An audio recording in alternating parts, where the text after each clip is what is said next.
بسم اللہ الرحمن الرحیم۔ واقعہ بتانے سے قبل ضروری ہے کہ آپ کو عزا نامی دیوی کے متعلق کچھ معلومات فراہم کر دی جائیں۔ عزا قبل از اسلام قدیم عرب کے مذہب میں 3 سردار دیویوں میں سے ایک تھی۔ باقی 2 دیویوں کے نام لات اور منات تھے۔ مکہ اور طائف کے درمیانی راستے میں ایک وادی نخلا کے نام سے موجود تھی۔ عزا کا مندر اسی جگہ پر واقع تھا۔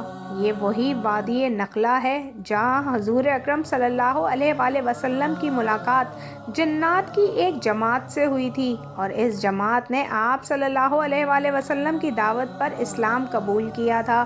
قریش اور دوسرے قبائل عزا کی زیارت کے لیے اس وادی میں آیا کرتے تھے، قربانی کے جانور یہاں لا کر ذبح کرتے اور نذرانے چڑھاتے۔ تمام دوسرے بتوں سے زیادہ اس کی عزت و تکریم کی جاتی۔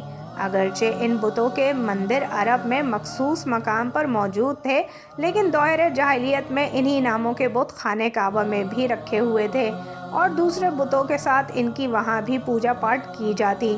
روایتوں میں موجود ہے کہ عزا ایک شیطان عورت تھی، جس کا قیام وادی نخلا میں موجود 3 جھاؤ کے درختوں پر تھا، اور یہی شیطانی قوت اس بت میں سے آوازیں نکالتی جسے عرب قبائل سنا کرتے اور اس کی تعظیم بجا لاتے۔ یہاں تک کہ اللہ پاک نے حضرت محمد صلی اللہ علیہ وآلہ وسلم کو مبعوث کیا۔ آپ صلی اللہ علیہ وآلہ وسلم نے بتوں کو معیوب قرار دیا اور عربوں کو ان کی پوجا کرنے سے منع فرمایا۔ قریش کو یہ بات سخت ناگوار گزری اور انہوں نے قدم قدم پر آپ صلی اللہ علیہ وآلہ وسلم کی مخالفت کی۔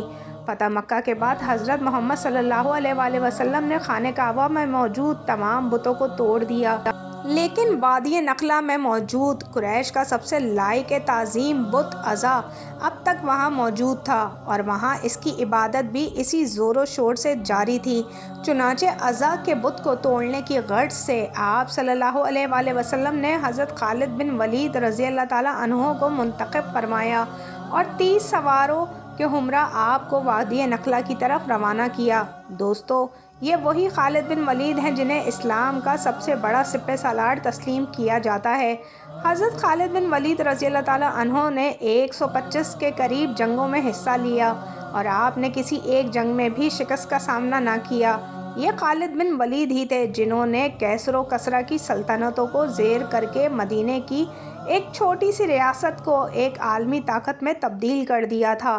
حضرت خالد بن ولید رضی اللہ تعالیٰ عنہ کو اسلامی تاریخ ہی نہیں بلکہ بین الاقوامی تاریخ میں بھی صف اول کے سالاروں میں شمار کیا جاتا ہے۔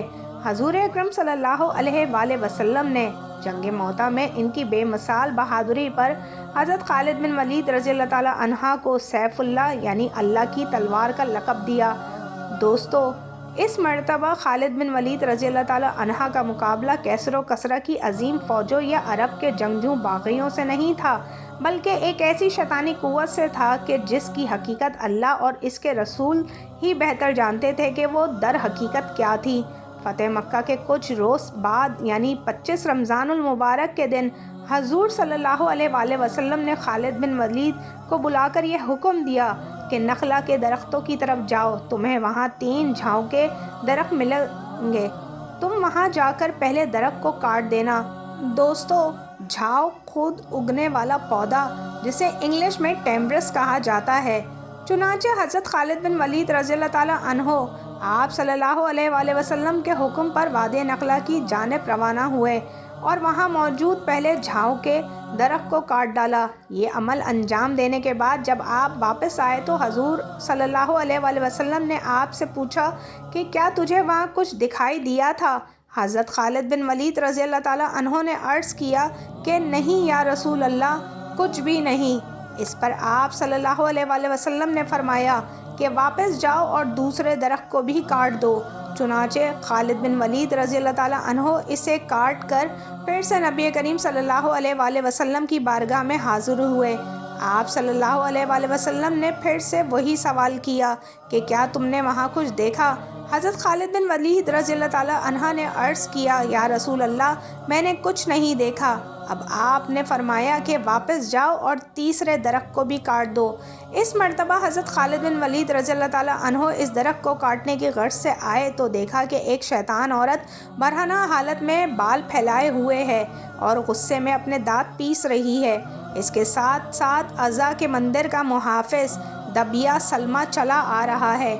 دبیہ نے حضرت خالد بن ولید رضی اللہ تعالیٰ عنہ کو دیکھا تو زور سے چلا کر کہا، اے عزا، خالد پر زور سے حملہ کرو اور پیچھے نہ ہٹو، اوڑھنی اتار ڈالو، کیونکہ اگر آج تم نے خالد کو قتل نہ کیا تو ذلت کی مستحق ہو جائے گی۔ یہ سن کر حضرت خالد بن ولید رضی اللہ تعالیٰ عنہ نے کہا، اے عزا، میں تیرا انکار کرتا ہوں، تجھے پاک نہیں مانتا، میں دیکھ رہا ہوں کہ اللہ نے تجھے ذلیل کر دیا ہے۔ یہ کہہ کر حضرت خالد بن ولید رضی اللہ تعالیٰ عنہ نے تلوار کے ذریعے اس کے سر پر وار کیا۔ اس وار کے بعد دیکھا تو وہ شیطان صفت عورت کوئلہ بنی ہوئی تھی۔ پھر حضرت خالد بن ولید رضی اللہ تعالیٰ عنہ نے اس درخت کو کاٹا اور مندر کے محافظ کو بھی قتل کر دیا۔ اس کے بعد نبی اکرم صلی اللہ علیہ وآلہ وسلم کی بارگاہ میں حاضر ہو کر یہ سارا قصہ سنایا۔ حضور صلی اللہ علیہ وآلہ وسلم نے فرمایا کہ یہ عزا تھی، اب آئندہ عربوں میں کوئی عزا نہ ہوگی اور نہ ہی اس کی عبادت کی جائے گی۔ وہ دن تھا اور آج کا دن ہے کہ عربوں کے نزدیک سب سے زیادہ تعظیم کی لائق مانے جانے والی دیوی کا کوئی نام لیوا تک نہ رہا۔ سبحان اللہ۔